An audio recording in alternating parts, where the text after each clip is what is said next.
Hoton Nabisriska da iyalansa ya janyo wa matan Kannywood magana.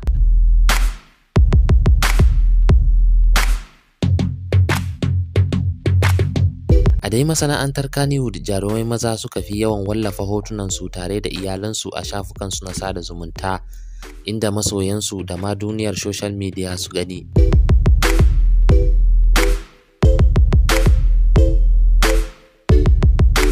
Yayin da jarumin barkwanci Mustapha Nabisriska ya wallafa hotonsa tare da iyalansa a shafinsa na Instagram, inda hoton ya samu sharing da dama. Masoyansa da dama suka tofa albarkacin bakinsu kan hoton, inda ya janyo wa matan Kannywood maganan koshin me yasa ba sa wallafa hoton iyalansu.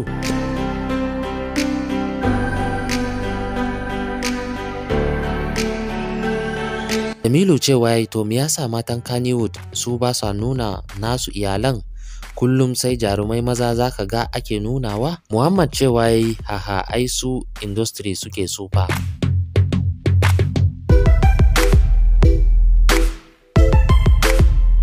Sanannen abu ne jarumai matan Kannywood idan suka yi aure ba su sake yin fim, wasu ma barin social media suke yi, saboda haka ba zarafin su tura hotunan iyalansu a shafukan sada zumunta.